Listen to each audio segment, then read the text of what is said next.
Musta mga kaboxing, this is Boy Kalawang TV. So update lang po tayo dito kina former Unified Welterweight World Champion Errol Spence Jr.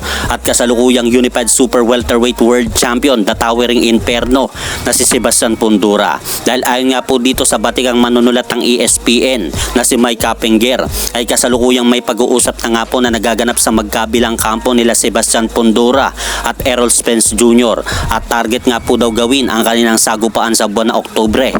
At ayon pa nga po dito sa ESPN writer na si Mike Kappenger, kung sakaling ma-finalize nga po ang pag-uusap na yan, balak nga po ng PBC na gawin ang laban nila Errol Spence Jr. at Sebastian Fundora sa lugar ng AT&T Stadium sa Dallas Cowboy, sa mismong baluarte ni former Unified Welterweight World Champion Errol Spence Jr. Kaya ang masasabi po natin dyan mga idol, talagang binabypass nga po ng Premier Boxing Champion si Terence Bud Crawford.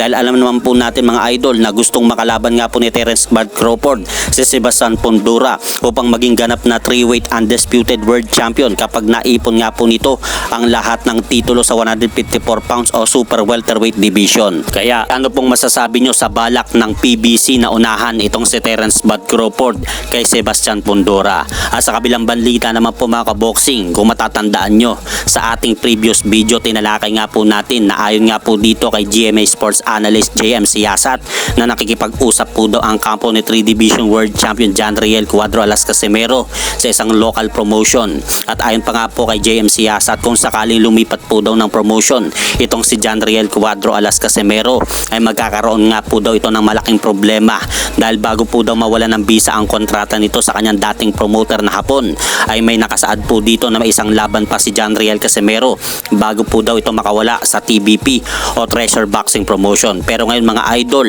nilinaw nga po mismo ng trainer at head coach ni Cuadro Alas John Riel Casimero na si Jason Casimero na fake news nga po daw ang lumalabas na balita na yan. At sinabi nga po ni Jason Casimero na may laban nga po daw silang paparating at may mga lumabas din pong balita mga idol na makakalaban nga po ni John Riel Casimero ay itong Mexicanong boksingero na si Luis Pantera Neri sa buwan ng Setyembre. At hanggang dito na lang po muna ang aking update sa mga aganapan sa mundo ng boxing. At syempre mga idol, pakisuportahan nyo naman po muna ang aking munting channel. Maraming salamat po.